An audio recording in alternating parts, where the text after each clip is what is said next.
အမျိုးသားတယောက်ကအိမ်ဆေးရတောက်ပြီးကိုတက်တည်ခဲ့တယ်။သူတည်ဆုံးနေစင်မှာပဲသူပိုင်တဲ့ခွင်းနှကောင်ကသူ့ရဲ့မျက်နှာကိုစားပြလိုက်တယ်။မျက်နှာမှာရှိရမယ့်နေရာမှာလူတယောက်ရဲ့ပုံမှန်တဲ့လုံးဝမရှိတော့ပဲတဲ့။ညီမြန်းနေတဲ့အသားအစာတွေနဲ့ဖြူဖြိုးနေတဲ့မျက်နှာအယိုးစုတွေပဲရှိတော့တယ်။အားလုံးပဲမင်္ဂလာပါ။ကေတာ channel လေးကို like and subscribe နဲ့အားပေးခဲ့ကြပါဦး။တိုက်ခန်းတစ်ခုရဲ့တတိယထက်ကအခန်းထဲမှာအမျိုးသားတဦးဟာသူ့ဖခင်ကိုသွားနှိုးတယ်။သူတို့နှစ်ယောက်စလုံးကအပြစ်မှာတင်ညာလုံးသွားထားကြလို့အဲ့ဒီနေ့မနက်စောစောမှာအိမ်ကိုပြန်ရောက်လာကြတယ်။စမ်းနိုင်ကြအောင်အိတ်ဆက်ခဲ့ပြီးနောက်မှာပုံမှန်ထားမဲ့အချိန်ကိုရောက်လာလို့အပြင်ကိုထွက်မလာတာကြောင့်ဖခင်ကိုသူကသွားနှိုးခဲ့တယ်။သူတကားပြတဲ့အခါမှာဖခင်ဖြစ်သူကကျမ်းမြေပေါ်မှာဖူတုံအိတ်ရလိမ့်နဲ့ပက်လက်တိုင်းရှိနေတယ်။သူ့ခေါင်းပေါ်မှာလည်း plastic အိတ်ဆွတ်ထားတယ်။ဖခင်နောက်တိုးသွားကြည့်တယ်။ဆွတ်ထားတဲ့ plastic အပေါက်တွေကြားနေတခုခုကိုအရန်ကိုမာယုံနေတာတော့တွေးလိုက်တယ်။သူဖခင်မျက်နှာရှိရမယ့်နေရာမှာအသားအစာတွေနဲ့အယိုးတွေကိုပဲတွေ့ရတယ်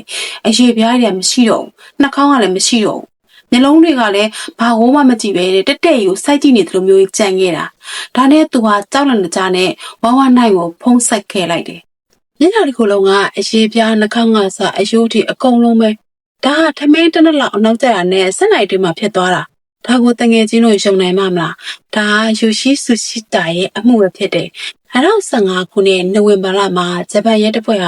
သေဆုံးမှုစုံစမ်းစစ်ဆေးမှုတစ်ခုကိုစာရေးပေါ်မှာမှတ်တမ်းတင်ခဲ့တဲ့ပြထဲမှာအထူးဆန်းဆုံးညီကုန်းချုပ်ချက်တစ်ခုနဲ့ပိတ်သိမ်းခဲ့ရတယ်တနင်္လာနေ့မှာပဲရဲတွေရောက်လာပြီးတော့တိုက်ခန်းကိုဝိုင်းလိုက်ကြတယ်အခန်းပြပွားတဲ့နေရာကိုလူတွေမြင်အောင်အပြောင်တာပေါ်လင်ဆိုင်နဲ့ကာလိုက်ကြတယ်စုံစမ်းစစ်ဆေးသူတွေကအခန်းငယ်လေးထဲမှာဓပုံရိုက်တာမှတ်တမ်းတင်တာတွေလုပ်ပြီးတော့သူတို့မြင်နေရတဲ့မြင်ကွင်းကိုထူးဆန်းလို့အတိတ်ပဲဖော်ဖို့ကြိုးစားကြတယ်သေဆုံးသူကအသက်38နှစ်ရဲ့ယူရှိဆူရှိတာဖြစ်ကြောင်းအတည်ပြုနိုင်ခဲ့ပြီးတော့သူ့ကိုရှာတွေ့တဲ့သူကသူ့ရဲ့မွေးစားသားပါဒါပေမဲ့ဒီမှုမှာဘာတစ်ခုမှထင်သလောက်မျိုးရှင်းပါဘူးဒီကနေ့မှာအတူနေကြတဲ့ယူရှိဆူရှိတာနဲ့သူ့ရဲ့မွေးစားသားကရှုပ်ထွေးတဲ့ဆက်ဆံရေးတွေရှိကြတယ်ဆူရှိတာကို1989ခုနှစ်ဇန်နဝါရီလ6ရက်မှာမွေးဖွားခဲ့ပြီးတော့မွေးရပါလိန်ကအမျိုးသမီးပါဒါပေမဲ့ငယ်စဉ်ကလေးကသူဟာမှားယွင်းတဲ့ခန္ဓာကိုယ်ထဲမှာပိတ်မိနေတယ်လို့ခံစားခဲ့ရပြီးတော့သူ့ဘဝမဟုတ်တဲ့ဘဝတစ်ခုမှာနေထိုင်ရတယ်လို့ခံစားနေခဲ့ရတယ်အဲ့လိုခံစားရတဲ့နောက်မှာသူဟ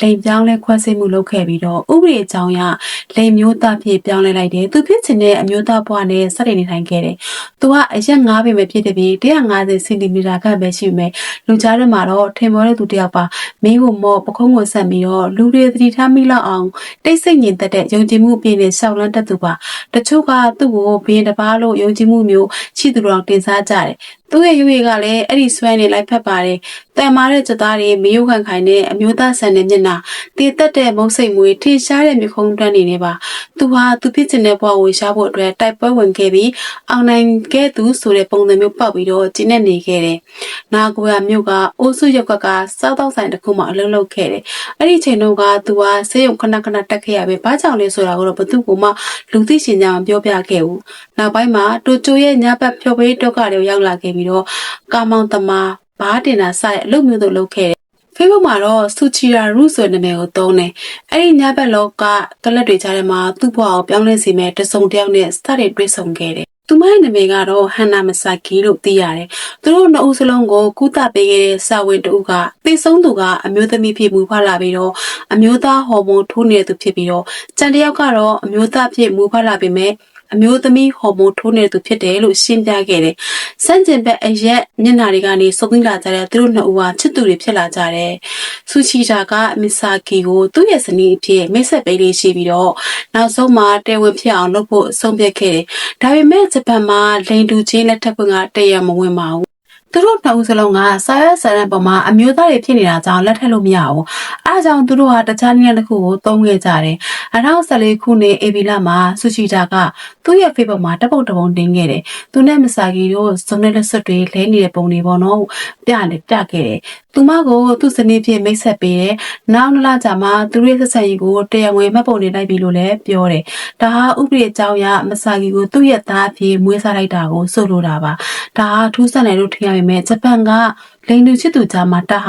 ာတရားဝင်မိသားစုတစ်ခုဖြစ်ကျတည်နိုင်ဖို့အမွေဆက်ခံငွေရဖို့နဲ့ဈေးရုံတက်ရင်လူနာကြည့်ခွင့်ရဖို့အတွက်3လေးရှိတဲ့နည်းလမ်းတစ်ခုပါ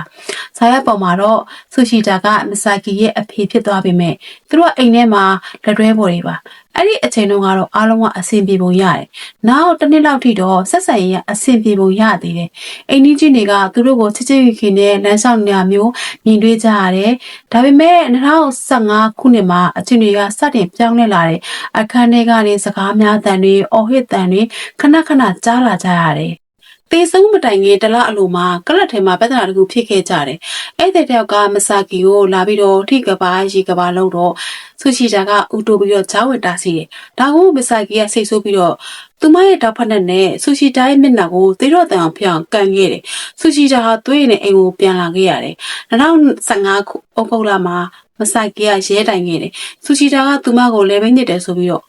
့ဆူချီတာအဖမ်းခံခဲ့ရတယ်။နောက်ပိုင်းမှာရဲတွေကမဆာကီစီကိုဖုံးဆက်ပြီးလှမ်းပြီးတော့မေးတယ်။အချင်းတွေကိုစောင့်ကြည့်ပေးခဲ့ကြတယ်။အောက်တိုဘာ29ရက်မှာမဆာကီရဲ့အချင်းတွေပြန်ကောင်းနေပါပြီ။ဆူချီတာကအရင်ကတက်ဖို့ကျင်နာတာတယ်လို့ပြောခဲ့လို့ရဲတွေကအမှုကိုပိတ်လိုက်ကြတယ်။ဒါပေမဲ့တေဆုံးမတိုင်ခင်9ရက်အလိုမှာဆူချီတာကရဲကိုပြန်တိုင်ခဲ့တယ်။မဆာကီကသူ့ပေါ်မှာအကြမ်းဖက်တယ်ဆိုပြီးတော့ဒါပေမဲ့ဒီအချိန်မှာဘယ်သူမှမဖမ်းခဲ့ဘူး။စောင့်ကြည့်တာမျိုးလည်းမလုပ်ခဲ့ကြဘူး။နိုဝင်ဘာ12ရက်မှာဆူချီတာတေဆုံးတဲ့နေ့မနက်စောစောမှာလောက်ဖောက်ကိုင်တဲ့တယောက်ကဆူချီတာကိုအိမ်ပြန်လိုက်ပို့တယ်။အဲ့ဒီအချိန်မှာဆူချီတာကပုံမှန်မဟုတ်ဘူးညင်သက်နေတယ်မျက်နှာလည်းမကောင်းဘူး။မဆာကီနဲ့အဆင်ပြေကြောင်းတငယ်ချင်းကိုအနှင်းငယ်ပြပြခဲ့သေးတယ်။9နိုင်ခွဲလောက်မှာ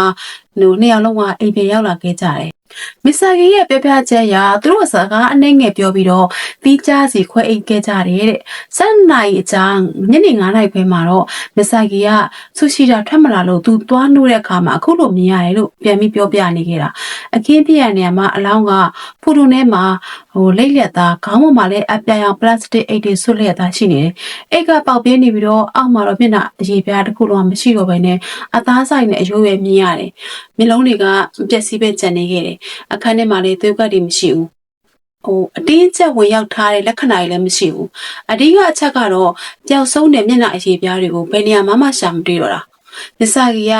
TV အင်တာဗျူးတစ်ခုမှာသူမအလောင်းကိုတွေ့တဲ့အခါမှာအယမ်းလန့်သွားတယ်လို့ပြောခဲ့တယ်ဒါပေမဲ့သူမဟာအလောင်းကိုရှာတွေ့ပြီး119ကိုဖုံးဆက်ပြီးအနိုင်နဲ့ရဲ့အကြမှာ Facebook ပေါ်မှာဘာဖြစ်တာလဲဘာတွေဖြစ်ကုန်ကြရလဲဆိုပြီးတော့တင်ခဲ့တယ်။တန်တရားဖြစ်နေကြတာဒါကိုအပြစ်မရှိကြောင်းဟန်ဆောင်တာလားဒါမှမဟုတ်တကယ်ပဲစိတ်လွတ်သွားတာလားဆိုတာဝေခွဲများဖြစ်ခဲ့ကြတယ်။သတင်းတွေထဲမှာတော့ဒီမှုကအရန်ကိုနာမည်ကြီးခဲ့တယ်။အစောပိုင်းရေခွဲစစ်ဆေးချက်မှာတေဆုံးရအကြောင်းရင်းကိုမသိရဘူး။ TV စီတွေမှာတော့ကျွမ်းကျင်သူတွေကမျက်နှာအရေပြားဖယ်ရှားခံရတာဟာတက်တေဖြောက်တာဒါမှမဟုတ်တေဟန်ကအဲ့ဒီအရှိပြားတွေကိုစားပြစ်လိုက်တာလားဆိုတဲ့ theory ကိုဆွေးနွေးခဲ့ကြတယ်။ရာဇဝတ်စိတ်ပညာရှင်တွေကလူသက်သမားတွေဟာတေဆုံးသူရဲ့မျက်နှာအစစ်ကိုမြင်ကျင်တာဒါမှမဟုတ်တေဆုံးသူကိုပိုင်ဆိုင်ခြင်းနဲ့လွဲမားတဲ့ချစ်ချင်းမြတ်တာမျိုးလားလို့သုံးသပ်ကြတယ်။2015ဒီဇင်ဘာလမှာစစ်ချက်ထွက်လာပြီးတော့